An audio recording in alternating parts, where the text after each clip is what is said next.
मित्रांनो, BBA, BCA, BBM आणि BMS CET 2025 साठी जनरल नॉलेज आणि अवेअरनेस या विषयामधून अत्यंत महत्त्वाचे MCQ आपण आजच्या व्हिडिओमध्ये पाहणार आहोत. तसेच त्या MCQचे आन्सर्स आणि आन्सर्सचं डिटेल एक्सप्लेनेशन सुद्धा या व्हिडिओमध्ये आपण डिस्कस करणार आहोत. तर हॅलो विद्यार्थी मित्रांनो, मी तुमचा एज्युकेटर अरविंद आणि तुमचं स्वागत आहे ग्लोबल ऑनलाईनमध्ये. मित्रांनो, या CET साठी असणारी जी लाईव्ह क्रॅश कोर्सची बॅच आहे ती ग्लोबल ऑनलाईनमध्ये आम्ही सुरू करत आहोत. या बॅचमध्ये तुम्हाला डेली लाईव्ह क्लासेसच्या माध्यमातून तुमचा संपूर्ण सिलेबस कव्हर केला जाणार आहे. तुम्हाला रेकॉर्डेड व्हिडिओ लेक्चर सुद्धा या बॅचमध्ये अवेलेबल असतील. तसेच संपूर्ण अभ्यासक्रमाच्या नोट्स, 50 पेक्षा अधिक मॉक टेस्ट आणि 2000 पेक्षा अधिक MCQ सुद्धा तुम्हाला या बॅचमध्ये प्रोव्हाइड केले जातील. तर विद्यार्थी मित्रांनो, बॅचला जॉईन करण्यासाठी तुम्ही स्क्रीनवरती दिलेल्या नंबरवरती व्हॉट्सअप करू शकता किंवा प्ले स्टोअरवरती जाऊन तिथेही ग्लोबल ऑनलाईन ॲपमध्ये MH BCA BBA BBM BMS exam हा कोर्स तुम्ही जॉईन करू शकता. तर विद्यार्थी मित्रांनो, लवकरात लवकर हा कोर्स जॉईन करा आणि CET क्रॅक करण्याची तयारी करा. तर मित्रांनो, सुरू करूया आजच्या प्रश्नांना. As of 2025, India is the fifth largest economy by nominal GDP and third by purchasing power parity. Triple P with a GDP of approximately 4.1 trillion. The economy remains diversified across agricultural industry and services. जर माझं fifth largest economy चुकत असेल तर सांगा बरं का, एकदा confirm करून घ्या. Rank of India as a economy fifth आहे का फोर्थ लार्जेस्ट दाखवत आहे?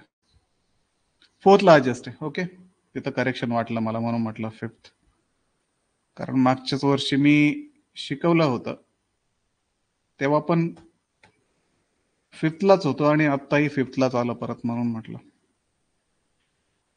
ठीक आहे. As of 2025, India is the fourth largest economy by nominal GDP and third by purchasing power parity, that is triple P, with the GDP approximately 4.1 trillion. The economy remains diversified across agriculture, industry, and services. It means nowadays, in 2025, India has acquired a fourth position in terms of economy by nominal GDP. We have $4.1 trillion of economy. Along with, we have a rank 3 in purchasing power parity. Okay, the GDP is nothing but gross domestic product. Those people who belong to background other than commerce, for them GDP is a gross domestic product. It is nothing but total value of goods and services which produced within a country in 1 year. So in a country, in a time period of 1 year, the total value of goods and services which produced is equal to the GDP of that country. Okay, consider if there is a small country and that country is producing 1,000 rupees of products and services in 1 year, then that 1,000 amount will be the GDP of that country. Okay, simple terms मध्ये सांगितलं मला, म्हणजे जेवढे product आणि services एका वर्षामध्ये त्या देशामध्ये तयार होतात, मॅन्युफॅक्चर होतात, त्यांना आपण GDP म्हणतो. तर इंडियामध्ये 4.1 ट्रिलियन डॉलर एवढे सगळे जे किमतीचे प्रोडक्ट आणि सर्व्हिसेस ज्या आहेत त्या भारतामध्ये तयार होतात. ठीक आहे. तर the economy remains diversified across agriculture, industry, and services. So these kind of sectors which contribute to GDP, those includes agriculture, that almost contributes around 17% of GDP as of 2024-25 estimate. Then there is a manufacturing industry which also supports GDP, and there are services. That service industry also contributes GDP, which is around 50%, I think. So mixed economy, India follows a mixed economy where both public and private sectors coexist. In India, or the economy of India is a mixed economy in which there are companies which are in a public sector as well as a private sector. Means those two type of companies are exist in India which contribute their production or a value of their production to the India's GDP. Then the term mixed economy was popularized by Pat Mullins and supported by J.M. Keynes. So these two are the economists. Pat Mullins, he popularized this mixed economy term.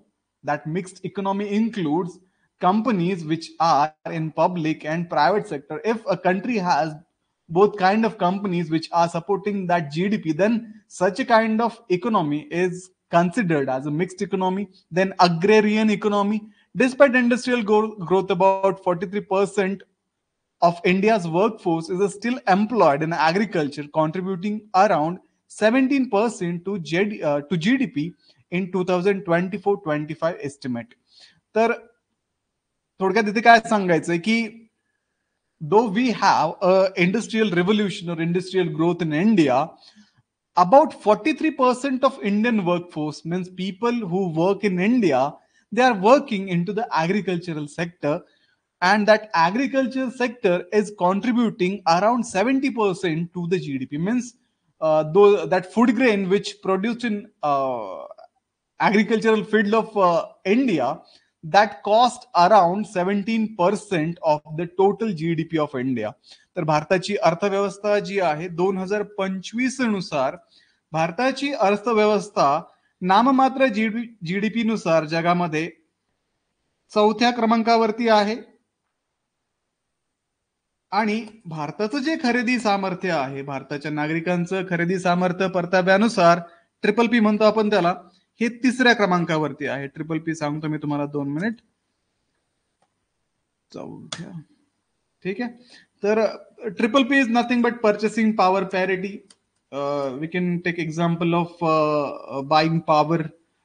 If we can buy a product which is cost around 100 rupees in India, and if that same product is costing around $3 in USA, now if 100 rupee can buy a same product in India that is being bought in USA for a $3, then this 100 will equal to $3 in purchasing power parity term.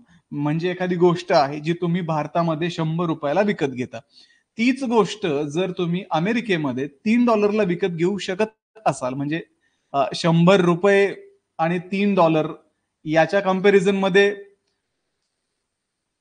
जर तुम्ही म्हटलात की एखादी गोष्ट भारतामध्ये 100 रुपयाला आहे, ती गोष्ट जर तुम्ही युएस मध्ये $3 विकत घेताय, तर इथे 100 रुपये हे $3 बरोबरीत असतील पीपीपी टर्म्स मध्ये. म्हणजे तुम्ही युएस मध्ये किती परचेस करू शकता भारतीय रुपयानुसार, त्याला आपण पर्चेसिंग पॉवर पॅरिटी असं म्हणतो. तर याच्या बाबतीमध्ये India is third country in a world which has a purchasing power parity at a rank 3.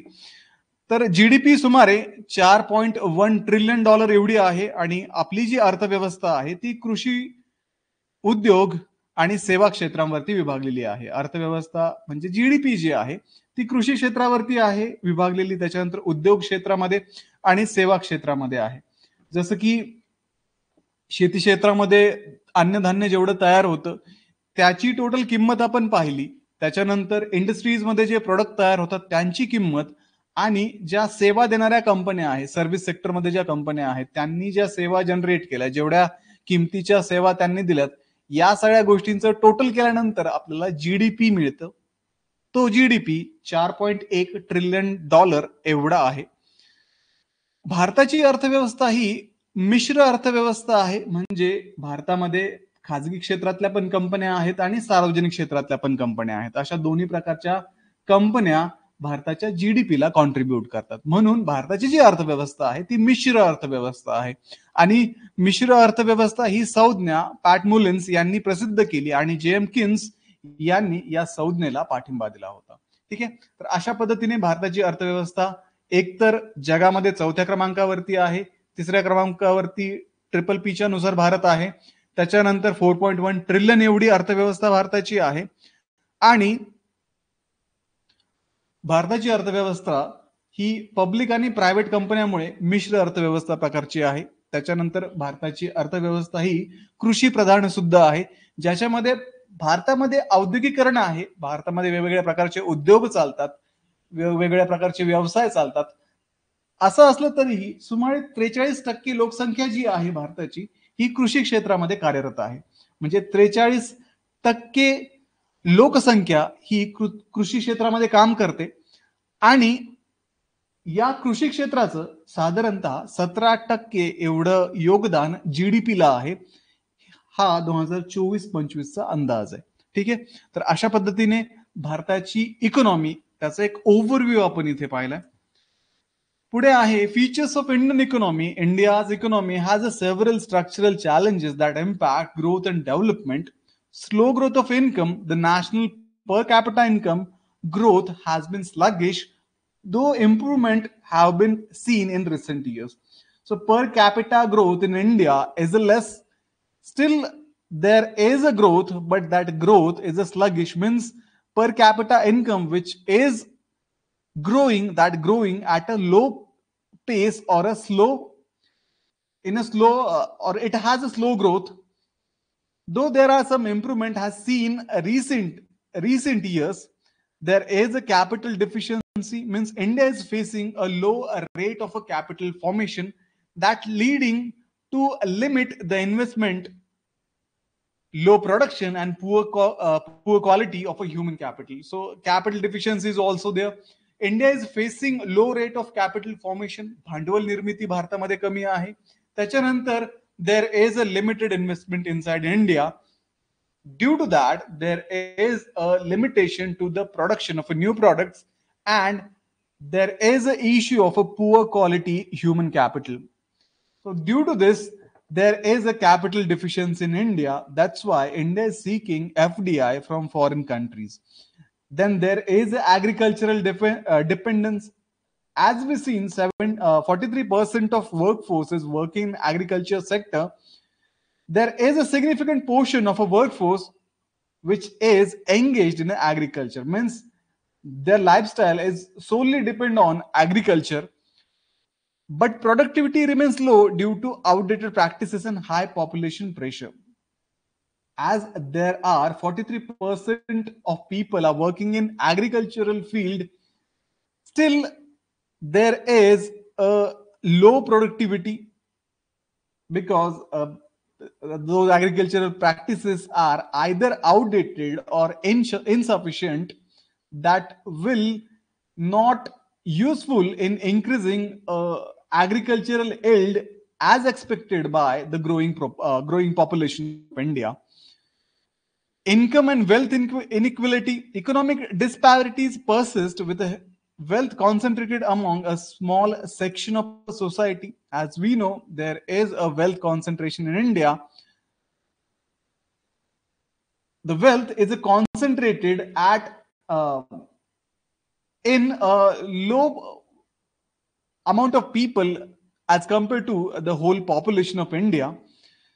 Then poverty and unemployment, there is a mass poverty in India along with chronic inflation. As inflation is growing day by day, there is a high unemployment that continuing and becoming a major concern in front of Indian economy. तर भारताची जी अर्थव्यवस्था आहे त्याची काही वैशिष्ट्य तुम्हाला इथे दिलेली आहेत. भारताच्या अर्थव्यवस्थेसमोर काही आव्हाने आहेत. जरी आपली भारताची अर्थव्यवस्था जगातली 4थ्या क्रमांकाची असेल, 4.1 ट्रिलियन एवढी झाली असेल, तरीही भारताच्या अर्थव्यवस्थेमध्ये काही अडचणी आपल्याला फेस कराव्या लागतात. इन्कम मध्ये जी होणारी स्लो ग्रोथ आहे तो एक मोठा इश्यू आहे. दरडोई उत्पन्न जे आहे भारतामध्ये, जर आपण जीडीपी कन्सिडर केला आणि जीडीपीला तुम्ही डिवाइड केलं लोकसंख्येने, तर तुम्हाला दरडोई उत्पन्न मिळेल. तर हे दरडोई उत्पन्न जे आहे त्याची ग्रोथ खूप कमी आहे. त्याच्यानंतर अलीकडच्या वर्षामध्ये त्याच्यामध्ये सुधारणा झाली आहे, दरडोई उत्पन्न वाढतंय. भांडवलाचा अभाव आहे भारतामध्ये, भांडवल निर्मिती कमी आहे. त्याचे कारण असे आहेत की भांडवल निर्मिती कमी असल्याचे कारण एकतर मानवी भांडवल जे आहे ते निकृष्ट दर्जाचं आहे, स्किल्ड वर्कफोर्स कमी आहे आपल्याकडं. त्याच्यानंतर इन्व्हेस्टमेंट कमी आहेत, इन्व्हेस्टमेंट कमी येतात. फॉरेन डायरेक्ट इन्व्हेस्टमेंट जे आहेत त्याचं प्रमाण कमी आहे. त्याचं प्रमाण कमी असल्यामुळे इथे स्किल्ड वर्कफोर्स बनवणं किंवा वर्कफोर्सला स्किलफुल बनवणं याच्यामध्ये लिमिटेशन येतात. गुंतवणूक मर्यादित होते आणि अल्टिमेटली जीडीपी सुद्धा स्लोली ग्रो करते. तसेच जवळजवळ 43% लोक जे आहेत ते कृषी क्षेत्रामध्ये कार्यरत आहेत. आता कृषी क्षेत्रामध्ये ते कार्यरत असून आता जेवढे लोक त्या क्षेत्रामध्ये कार्यरत आहेत त्या लोकांच्या बदल्यात आपण जर कृषी क्षेत्रामधून आलेलं उत्पन्न जे पाहतो ते थोडं कमी आहे as compare to the people who are working in agriculture. म्हणजे जेवढे लोक शेतीमध्ये काम करतात त्यांच्या कामाला कम्पेअर करता शेतीमधलं निघणारं जे उत्पन्न आहे ते कमी आहे. तर ते कमी असण्याचे कारण काय आहेत? शेतीमध्ये ज्या पद्धती वापरल्या जातात, शेती करण्यासाठी ज्या पद्धती इथे वापरल्या जातात त्या एकतर आउटडेटेड आहे, जुन्या पद्धती वापरल्या जातात. त्याच्यानंतर दुसरी गोष्ट म्हणजे आपल्याकडे मान्सून सुद्धा कमी अधिक स्वरूपामध्ये आढळतो. त्याचाही इफेक्ट शेतीच्या इन्कम वरती होतो किंवा इल्ड वरती होतो. आणि लोकसंख्येचा दबाव सुद्धा आहे. आता लोकसंख्या वाढते आहे त्या बदल्यात शेतीमधून येणारं जे उत्पन्न आहे अन्नधान्यांचं उत्पन्न ते पण तेवढ्या फोल्ड मध्ये वाढायला पाहिजे. Otherwise there is a issue of food security. तर या सगळ्या गोष्टीमुळे सुद्धा अर्थव्यवस्थेपुढे हे एक मोठं आव्हान आहे. वाढणाऱ्या लोकसंख्येला शेती क्षेत्रामधून योग्य त्या प्रमाणामध्ये अन्न पुरवठा करणं. त्यानंतर उत्पन्न आणि संपत्तीमध्ये असमानता आहे. भारतामध्ये थोड्याच लोकांकडे खूप जास्त पैसा आहे. वेल्थ कॉन्सन्ट्रेशन दिसतं आपल्याला. वेल्थ ही इक्वली डिवायडेड नाहीये. काही लोक आहेत ते खूप जास्त गडगंज श्रीमंत आहेत, काही लोक खूप जास्त गरीब आहेत. तर ही गरीब श्रीमंतीची दरी सुद्धा भारतामध्ये पाहायला मिळते. दारिद्र्य आणि बेरोजगारी सुद्धा भारतामध्ये आहे. त्याचं कारण असं आहे की महागाई वाढते, उत्पन्न कमी आहे लोकांचं. त्याच्यामुळे त्या वाढत्या महागाईमुळे दारिद्र्य येतं लोकांमध्ये. आणि दुसरी गोष्ट बेरोजगारीमुळे सुद्धा लोकांची जी अफोर्डेबिलिटी आहे, एखाद्या वस्तूला विकत घेण्याची जी कॅपॅसिटी आहे ती त्याच्यामुळे कमी होते आणि त्याच्यामुळे सुद्धा दारिद्र्य वाढतं, गरिबी वाढते. अशा प्रकारचे काही महत्वाचे आर्थिक प्रश्न हे भारताच्या अर्थव्यवस्थेसमोर उभे आहेत. ठीक आहे. याच्यामध्ये इन्कम मध्ये स्लो होणारी वाढ, भांडवलाचा असणारा अभाव, शेतीवरती अर्थव्यवस्था बऱ्यापैकी अवलंबून असणं, लोकसंख्या वाढ आणि अप्रॉक्सिमेटली 43% वर्कफोर्स जी आहे ती शेतीमध्ये आहे, बट त्याच्यामधून निघणारा आउटपुट जे आहे ते खूप कमी आहे as compare to the workforce which is employed in agriculture. त्याच्यानंतर उत्पन्न आणि संपत्तीमध्ये असमानता आहे, दारिद्र्य आणि बेरोजगारी सुद्धा भारतामध्ये जास्त आहे. तर या सगळ्या कारणामुळे जी भारताच्या अर्थव्यवस्थेचा जो ग्रोथ रेट आहे तो थोडासा कमी आहे. ठीक आहे. Broad sectors of Indian economy. तर भारताची जी अर्थव्यवस्था आहे त्याचे काही सेक्टर्स आहेत. The Indian economy is divided into 3 broad sectors based on economic activity. First one is a primary sector. It includes agriculture, forestry, fishing, and mining. It deals with extraction of natural resources. As of 2024-25, it employs about 43% of a workforce and contribute roughly 70% to GDP. So in case of a primary sectors, that primary sector is mainly depend upon the natural resources such as agriculture, forestry, fishing, and mining. These are sectors which are solely depend on natural resources. And as of 2024-25, it employs about 43% of a workforce and contributes roughly 17% to the GDP. Secondary sector is companies which are into manufacturing of electricity, gas, water supply, construction. It supports industrialization and contributes around 29% to GDP. So that secondary sector, which into the manufacturing of electricity, gas, and water supply and construction, that has a contribution around 29% to the GDP. The tertiary sector is a services that covers transport, finance, communication, tourism, IT, and other services. It is one of the largest sector, though it is known as a tertiary sector. It does not mean it will going to contribute less as compared to the previous two. It has its contribution most as compared to the first and second, which is 54% to GDP and is one of the key driver of economic growth. So basically, the economic growth of India is highly dependent on the tertiary sector or services sector, means services which are generated by the organizations which are into transport, finance, communication, tourism, IT, and other services. Those organizations are contributing nearly 54% to the GDP. And India's economy is likely depend on these kind of sectors or this tertiary sector or a service sector. तर भारताची जी अर्थव्यवस्था आहे त्याच्यामध्ये काही क्षेत्र आहेत. 3 क्षेत्रामध्ये ही अर्थव्यवस्था चालते. 3 क्षेत्रांवरती ही अर्थव्यवस्था अवलंबून आहे. प्राथमिक क्षेत्र जे आहे त्याच्यामध्ये नैसर्गिक संसाधनावरती ही हे क्षेत्र जे आहे ते आधारित आहे. त्याच्यामध्ये पहिलं आहे कृषी, वन, मासेमारी आणि खाणकाम. कृषी क्षेत्रामधून येणारं जे अन्नधान्याचं उत्पादन आहे, त्याच्यानंतर वनांमधून फॉरेस्ट्री मधून येणारे जे प्रॉडक्ट आहेत ते, मासेमारीमधून येणारे जे प्रॉडक्ट आहेत आणि खाणकामामधून येणारे जे खनिज आहेत, हे सगळे जे प्रॉडक्ट आहेत यांची जी व्हॅल्यू आहे ही 17% कॉन्ट्रीब्यूट करते आणि यांना प्रायमरी किंवा प्राथमिक क्षेत्र असं म्हटलं जातं. जे द्वितीय क्षेत्र आहे त्याच्यामध्ये वीज, गॅस, पाणी पुरवठा, बांधकाम, उत्पादन या सगळ्या गोष्टींचा समावेश आहे. कुठलाही प्रोडक्ट जो इंडस्ट्रीमध्ये बनत असेल तो त्याच्यासोबत वीज उत्पादन करणारे जे ऑर्गनायझेशन आहेत, ज्या कंपन्या आहेत, गॅस रिफाईन करणाऱ्या कंपन्या आहेत, रिफायनरीज, पाणी पुरवठा करणाऱ्या आणि बांधकाम क्षेत्रामध्ये काम करणाऱ्या कंपन्या ज्या आहेत यांचा समावेश द्वितीय क्षेत्रामध्ये म्हणजेच सेकंडरी सेक्टरमध्ये करण्यात आलेला आहे. तर औद्योगिकरणाला चालना देण्याचं काम हे क्षेत्र करतं आणि जीडीपी मध्ये ऑलमोस्ट 29% योगदान म्हणजे 29% योगदान हे द्वितीय क्षेत्र देतं. त्याच्यानंतर जे थर्ड आहे तृतीय क्षेत्र, त्याला आपण सेवा क्षेत्र म्हणतो. या क्षेत्रामधून सेवा दिल्या जातात. वाहतूक असेल, बँकिंग असेल, दूरसंचार, पर्यटन, माहिती तंत्रज्ञान व इतर सेवा यांचा समावेश या सेवा क्षेत्रामध्ये म्हणजेच तृतीय क्षेत्रामध्ये होतो. या क्षेत्रामध्ये जीडीपीला जे योगदान भेटतं ते 54% एवढं भेटतं आणि हे सर्वाधिक योगदान या क्षेत्रामधून सेवा क्षेत्रामध्ये या जीडीपीला, भारताच्या अर्थव्यवस्थेला 54% योगदान या सेवा क्षेत्रामधून मिळतं. आणि जीडीपी जी आहे ती मेनली या सर्व्हिस सेक्टरवरती डिपेंड आहे. जर सर्व्हिस सेक्टरमध्ये जास्त फ्लक्च्युएशन आलं तर आपल्या जीडीपी मध्ये सुद्धा फ्लक्च्युएशन येऊ शकतं. ठीक आहे. तर अशा पद्धतीने भारताची जी इकॉनॉमी आहे ती 3 वेगवेगळ्या गोष्टींवरती डिपेंड आहे.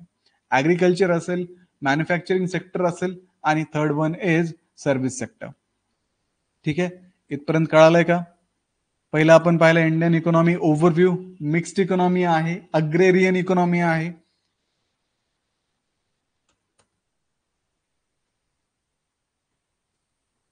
तर याच्यामध्ये मेनली भारताची जी अर्थव्यवस्था आहे ती 4थी लार्जेस्ट आहे, 4.1 ट्रिलियन एवढी आहे. त्याच्यानंतर याला मिक्स्ड अर्थव्यवस्था म्हणतात. पब्लिक आणि प्रायव्हेट सेक्टर अशा दोन्ही याच्यामध्ये ऑर्गनायझेशन काम करतात म्हणून याला मिक्स्ड म्हणतात. आणि शेतीचा वाटा याच्यामध्ये आहे म्हणून याला अग्रेरियन किंवा कृषी प्रधान अर्थव्यवस्था आपण म्हणतो. ठीक आहे. त्याच्यानंतर पुढे आपण याच्यामध्ये पाहिलं फीचर्स पाहिले. फीचर्स मध्ये slow growth of income, capital deficiency आहे, ऍग्रिकल्चर वरती जास्त डिपेंडन्स आहे. 17% जीडीपीचा डिपेंडन्स हा ऍग्रिकल्चर वरती आहे. त्याच्यानंतर इन्कम अँड वेल्थ इनइक्वॅलिटी आहे. त्याच्यानंतर पॉवर्टी अँड अनएम्प्लॉयमेंट भारतामध्ये आहे. पुढे आपण पाहिलं ब्रॉड सेक्टर, प्रायमरी, सेकंडरी आणि टर्शरी सेक्टर. ठीक आहे. इथपर्यंत आलेत का सगळे?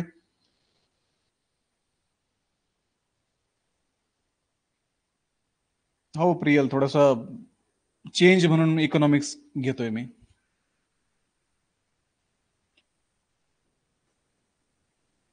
जीडीपी मध्ये महाराष्ट्राचं सर्वात जास्त योगदान आहे. ओके, थोडा चेंज म्हणून घेतोय. करंट अफेअर्स करून करून मला बऱ्याचशा लोकांचे मेसेज आलेत की झोप येत नाहीये, जेवण जात नाहीये. करंट अफेअर थोडे दिवस थोडा पॉज घ्या म्हणून म्हणून म्हटलं इकॉनॉमिक्स घेऊयात. आणि इकॉनॉमिक्स मध्ये पण आपण करंट डेटाच घेतोय, त्याच्यामुळे it is also related with the current affairs. Current affairs नको पाहिला का? जतीन म्हणता करंट अफेअर्स नको, त्यांना त्रास होतो किती. रिसेंट इन्फॉर्मेशन घेतोय याच्यामध्ये. आणि असंही याच्यामध्ये आपलं जे स्टॅटिक करंट अफेअर्स आहे ना, त्याच्यामध्ये अवॉर्ड्स अवॉर्ड्स वगैरे घ्यायचे होते मला, पण त्याच्यामध्ये पण असं काही एक्सप्लेन करण्यासारखं मला दिसलं नाही आज, म्हणून मी माझा मोर्चा इकॉनॉमिक्स कडे वळवला आज. त्याच्यानंतर हेच आपले पद्मश्री, पद्मविभूषण, म्हटलं त्याच्यामध्ये काय एक्सप्लेन करणार तुम्हाला. अच्छा, पूर्वेश तुम्ही नवीन स्टुडंट आहात, वेलकम पूर्वेश. हो प्रथमेश, लेंथी सब्जेक्ट आहे म्हणूनच थोडा चेंज म्हणून इकॉनॉमिक्स मध्ये घातला मी. असंही 2-3 दिवस ते कंटिन्यू करंट अफेअर्स घेऊन घेऊन थोडस त्रास होत होता. हा तो घ्यायचा आहे ना सोनी, हा तो घ्यायचा आहे मी, म्हणूनच आत्ता पॉज घेतला. तो ओपेक घ्यायचा आहे मला अजून, त्याच्यामुळे. ठीक आहे, पहा याच्यावरती कसे क्वेश्चन येतात. आता हा सगळा जो आहे ना, तो लेटेस्ट डाटा आहे, लेटेस्ट डेटा घेतो ना आपण. तर मग करंट अफेअर सारखंच तुम्ही याला ट्रीट करू शकता. याच्यामध्ये महत्वाच्या गोष्टी काय आहेत की इकॉनॉमी किती नंबरची आहे सध्या ऍज ऑफ 2025, असे क्वेश्चन येऊ शकतात. त्याच्यानंतर भारतामध्ये शेती क्षेत्रामध्ये किती वर्कफोर्स काम करतं. त्याच्यानंतर किती ट्रिलियन अर्थव्यवस्था झाली आहे.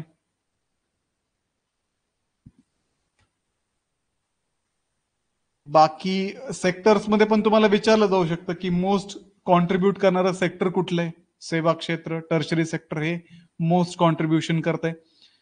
त्याच्यानंतर दुसरी गोष्ट म्हणजे सेकंडरी सेक्टरमध्ये किती कॉन्ट्रीब्युशन होतं, टर्शरी सेक्टरमध्ये किती कॉन्ट्रीब्युशन होतं, प्रायमरी सेक्टरमध्ये किती कॉन्ट्रीब्युशन होतं. अशा गोष्टी विचारल्या जाऊ शकतात त्याच्यामध्ये. फिगर्स विचारल्या जाऊ शकतात त्याच्यामध्ये मेनली.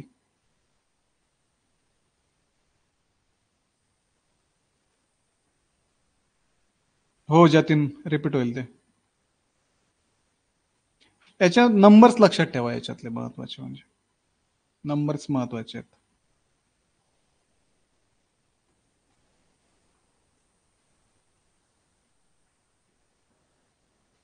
ठीक आहे, आपलं मागचं राहिलेलं मी मागच्या एका लेक्चरचं ते मला घ्यायचंय. यातला पुढचा जो पार्ट आहे economic planning, NITI Aayog, historical milestone, याच्यामध्ये पण तारखा वगैरे आहेत. या गोष्टी आपण मंडेला पुढच्या पाहणार आहोत. याच्यामध्ये फक्त मग ह्या समित्या वगैरे आहेत, याची गरज तुम्हाला करंट अफेअर मध्ये पडतेच, स्टॅटिक जनरल नॉलेज म्हणून. ठीक आहे,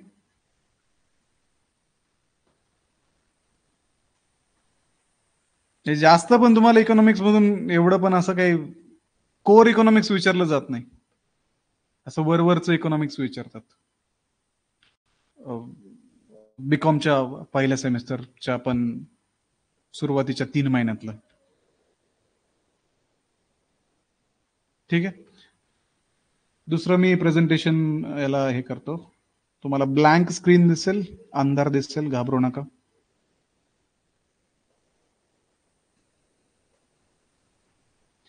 हा चालू घडामोडीशी निगडीत आहे असं कन्सिडर करा मयूर.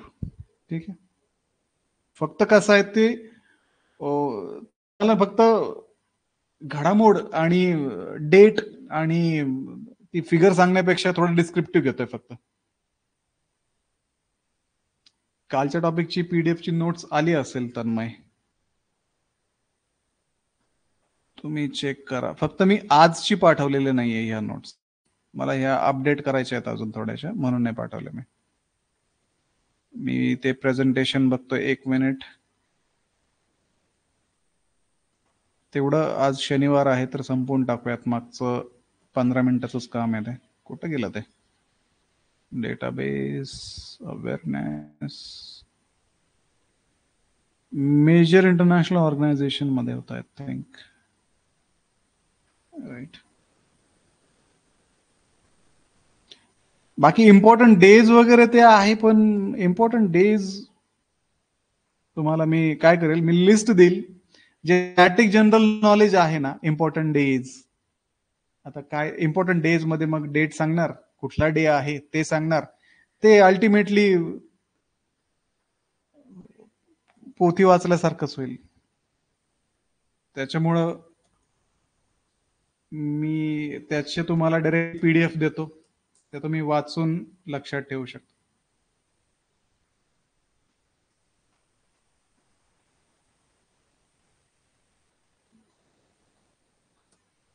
ठीक आहे.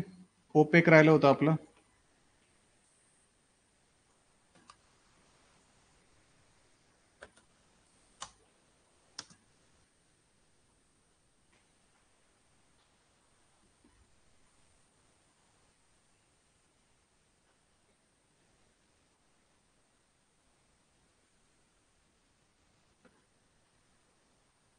एकच मिनिट.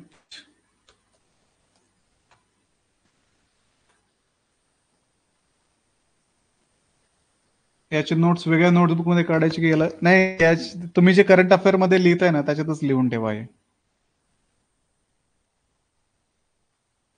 पीडीएफ कुठे दिसत? मनस्वी पीडीएफ मी ग्रुपमध्ये टाकत असतो, व्हॉट्सअप ग्रुपमध्ये. जे लोक व्हॉट्सअप ग्रुपमध्ये नाही ते जॉईन व्हा ना व्हॉट्सअप ग्रुपला. व्हॉट्सअप ग्रुपच्या बाहेर राहून काय करता तुम्ही?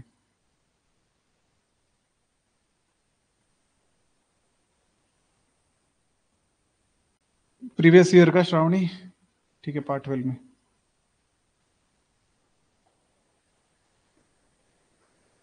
ज्या अवेलेबल असेल त्या पाठवेल मी. एकच मिनिट, मी इंग्लिश स्लाइड हे करतो, लोड करतो. ओके. कोणता व्हॉट्सअप ग्रुप जनार्दन? तुम्हाला व्हॉट्सअप ग्रुप माहित नाही? अरे, एक नंबर दिसेल सगळ्यांनाच, 9689072683. त्याच्यावरती मला मेसेज करा. तुम्हाला मी ऍडमिनचा नंबर देतो, ते तुम्हाला ऍड करतील व्हॉट्सअप ग्रुपला. ठीक आहे, त्याच्यामध्ये नोट्स वगैरे टाकत असतो. चला आपण हे पाहून घेऊयात. हे आपला एकच टॉपिक राहिला होता मागच्या लेक्चर मधला. तर हा टॉपिक जो आहे तो जगातल्या इम्पॉर्टंट ऑर्गनायझेशन जे आहेत त्याच्याविषयी आहे. So Organization of Petroleum Exporting Countries, that is OPEC, its headquarter is located at Vienna, Austria. OPEC is a group of countries that produces and exports a large amount of world's oil. So these countries are basically into the production of oil or production of crude oil. And these countries work together to decide how much oil to produce and at what price. So the price of oil and production capacity or production volume of oil is basically depend on this OPEC. So how much oil will they going to produce is decided by the OPEC. Then the price of oil is also controlled by this organization. Okay, so basically it is a monopoly organization. And the full form of this OPEC is Organization of Petroleum Export Countries. It was founded in 1960. There are 13 members of this OPEC. Example for Saudi Arabia, Iraq, and UAE, those countries which are into the oil production are being member of this organization. In case of India is not a member, but one of the largest oil importer in the world. So India is not a member of OPEC, but India is the largest importer of oil in the world. So what does this OPEC does? OPEC do? OPEC countries control global oil supply and prices. So the supply of oil worldwide is controlled by OPEC, and the prices are also controlled by this OPEC. If they produce more oil, price will go down. If they produce less oil, price will go up. So basically, how to control a oil price? If the production increases, ultimately the price of oil will going to reduce, and if there is a less production of oil, then ultimately the price of oil will going to go up. So this OPEC's decisions directly affect India's petrol and diesel prices, because as we know, the prices of petrol and diesel in India are mainly depend on the crude oil, and the price of a crude oil is monitored or regulated by these OPEC organization. As we know, if the price of a oil or a price of a diesel and petrol increases, then that will going to affect the cost of living of Indian people. It means if the price increases, then ultimately that will going to increase a cost of a transport of a goods in India, because India being a largest country, most of the products in India are moved with the help of a road transport, and in a logistic, the cost of a logistic or a cost of a transport is directly depend on the price of oil. It means if oil price rises, then that will going to increase the landing price of a product.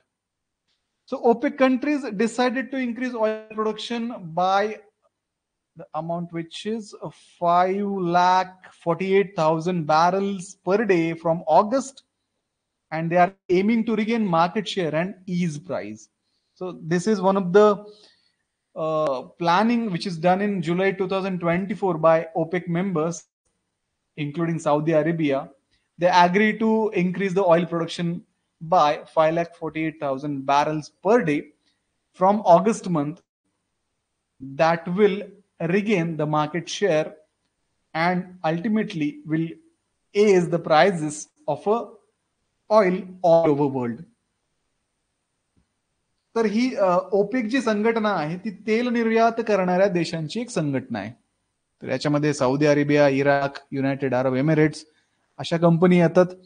यांचं मुख्यालय Vienna Austria येथे आहे. 1960 ला याची स्थापना झाली होती. याच्यामध्ये 13 देश सदस्य आहेत जे ऑइल प्रोड्यूस करतात आणि एक्सपोर्ट करतात. यांचं मुख्य काम जे आहे, जगातला जो तेल पुरवठा आहे तो नियंत्रित करणं आणि किमती ज्या आहेत तेलाच्या त्या नियंत्रित करणं. कारण प्रोडक्शन करणारे ह्याच आहेत कंपन्या आणि हेच देश आहेत. आता त्यांनी जर प्रोडक्शन वाढवलं तर ऑइलच्या प्राइसेस ज्या आहेत, खनिज तेलाच्या किमती ज्या आहेत त्या कमी होतात. खनिज तेलाची किंमत कमी झाली म्हणजे त्याच्यामुळे आपल्या देशामध्ये पेट्रोल आणि डिझेलची किंमत कमी होते. पेट्रोल आणि डिझेलची किंमत कमी झाली तर वस्तूंच्या किमती सुद्धा कमी होतात.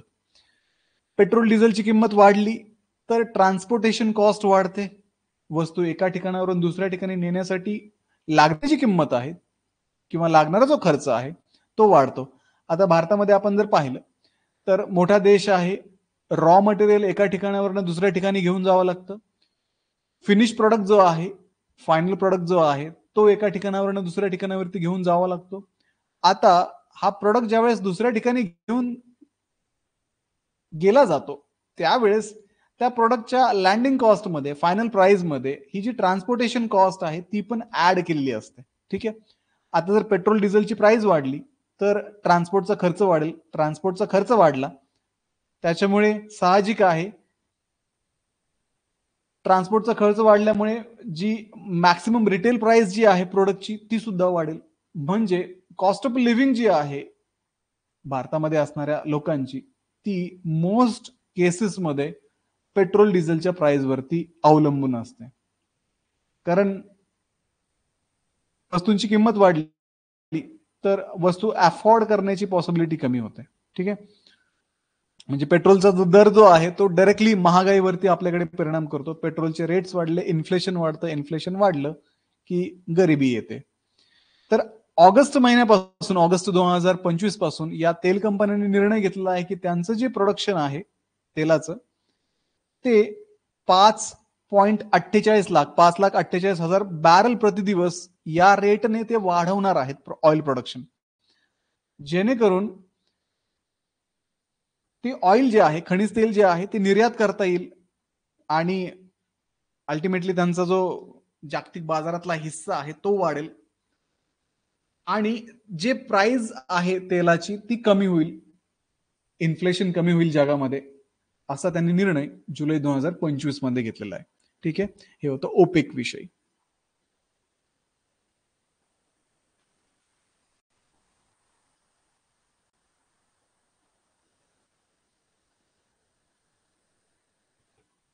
अजून अजून काहीतरी घ्यायचं राहिलं होतं आपलं. कोणीतरी काहीतरी काल सजेस्ट केलं होतं. कुठली स्कीम होती ती? एक मिनिट, मी घेतली होती कुठेतरी ती.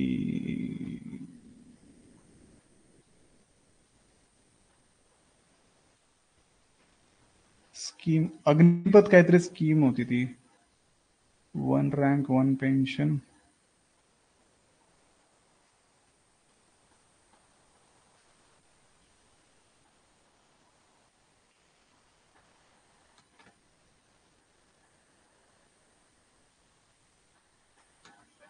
वन रँक वन पेन्शन होती का ती? कुणीतरी विचारलं होतं मला काल.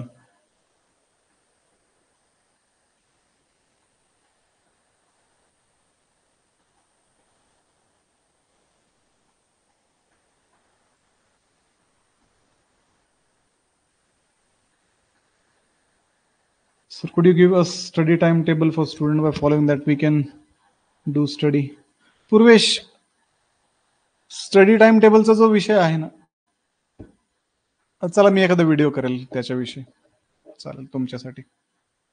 चालेल, मी एखादा व्हिडिओ बनवेल त्याचा, करेल शेअर मी. पूर्ण स्टडी प्लॅन करूयात आपण.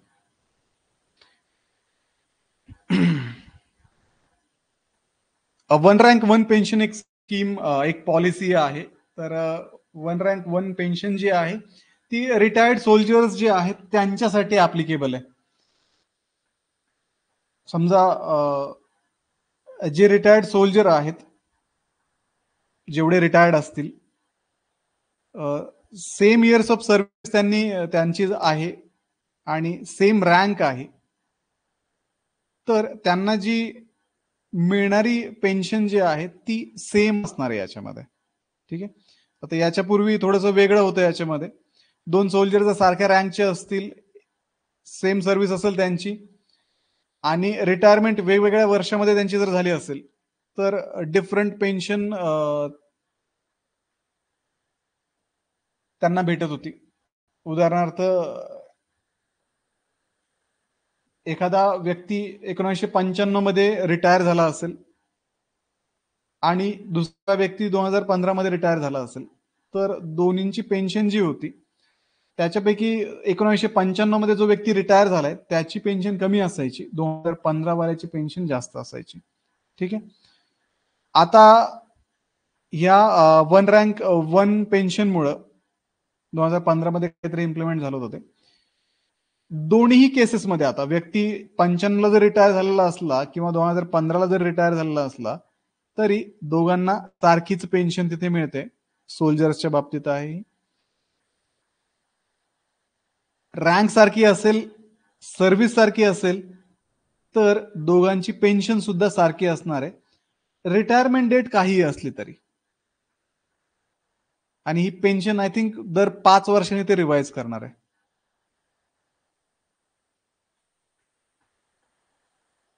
हे वन रँक वन पेन्शन मध्ये आहे.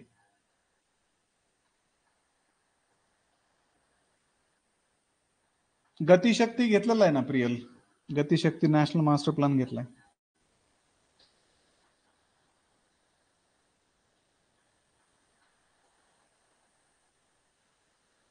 सर इच अँड एव्हरी कॉलेजचा सीईटीचा कट ऑफ डिफरंट असतो का? हो प्रथमेश, प्रत्येक कॉलेजचा सीईटीचा कट ऑफ वेगळा असतो. कॉलेज जर गव्हर्नमेंट असेल तर आता मी सध्या LLB वरती काम करतोय, कट ऑफ वरती LLBच्या. त्यासाठी तुम्हाला उदाहरण देतो LLBचं. GLC मुंबई आहे, त्याचा कट ऑफ महाराष्ट्रामध्ये हायेस्ट आहे. ठीक आहे. ओपन कॅटेगरी मधून विद्यार्थी असेल तर ऑलमोस्ट 95 प्लस असतील पर्सेंटाईल तर त्या विद्यार्थ्याला GLC मध्ये ऍडमिशन भेटेल. कॅटेगरीमध्ये असेल तर 92 पर्यंत वगैरे ऍडमिशन भेटू शकतं. जर EWS मधून वगैरे असेल तर 85 प्लस ऍडमिशन भेटतं. 3 राऊंड मध्ये क्लोज होऊन जातं सगळे ऍडमिशन त्यांचे. त्याच्यानंतर LLBच्या बाबतीत जर आपण पाहिलं तर ILS आहे. ILS मध्ये GLC पेक्षा थोडा कमी कट ऑफ असतो, पण स्टील 85च्या पुढेच पाहिजे. ओपन मध्ये असाल तर मग विषय क्लोज आहे. 95च्या पुढेच तुम्ही जायला पाहिजे. गव्हर्नमेंट कॉलेजच्या बाबतीत हे आहे, गव्हर्नमेंट एडेड कॉलेजच्या बाबतीत हे आहे. आता दुसरे जे गव्हर्नमेंट एडेड कॉलेज आहे, Tier 2 Tier 3 सिटी मधून जे येतात, तर त्यांचा कट ऑफ थोडासा कमी असतो. आणि Tier 3 सिटी मध्ये गेलात तुम्ही तर कट ऑफ बऱ्यापैकी कमी आहे. 60 अराउंड तुमचं ऍडमिशन होऊ शकतं, 60% अराउंड. जर SC ST NT SBC EWS category मधून येत असेल तर. ओपन कॅटेगरी असेल 80 प्लस पाहिजेत. 60 अबोव्ह पाहिजेच तुम्हाला. तुम्ही कुठल्याही कॅटेगरी मधून या, 60 अबोव्ह पर्सेंटाईल असतील तर चांगलं कॉलेज भेटू शकतं, बरं कॉलेज भेटू शकतं, चांगलं म्हणण्यापेक्षा.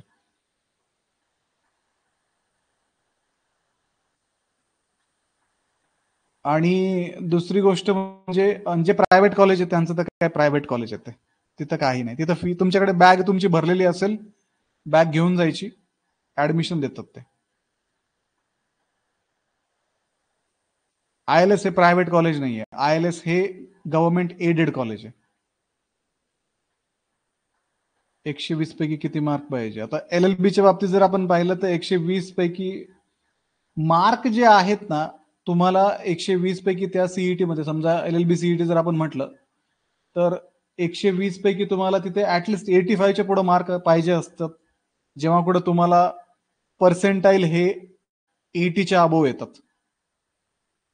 60च्या खाली तुम्ही एक मार्क पाडला तरी तुमचे पर्सेंटाईल 50 40 असे होतात.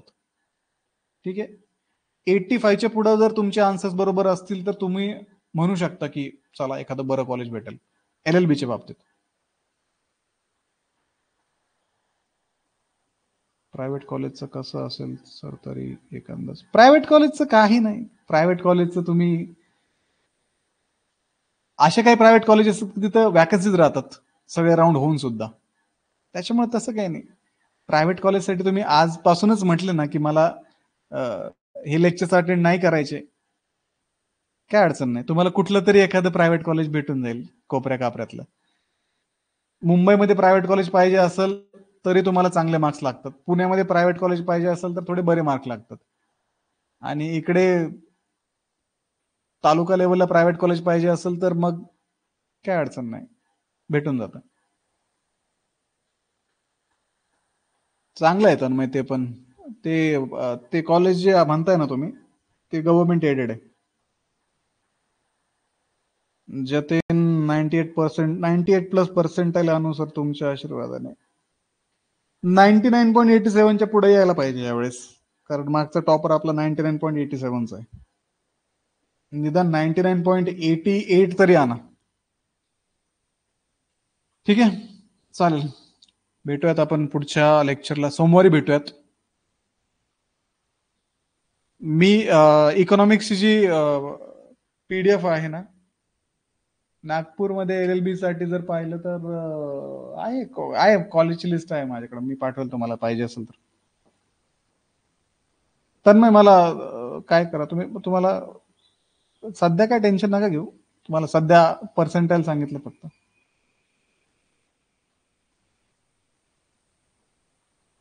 हुतात्मा राजगुरू कॉलेज गव्हर्नमेंट नाही, ते नाहीये. होतील चालू प्रथमेश, लवकरच चालू होतील. होईल चालू लवकरच. इकॉनॉमिक्सची मी तुम्हाला आता पीडीएफ पाठवणार नाहीये, ती मी अपडेट करून पाठवेल तुम्हाला. ठीक आहे, सोमवारी भेटूयात डायरेक्टली. Thank you all, bye.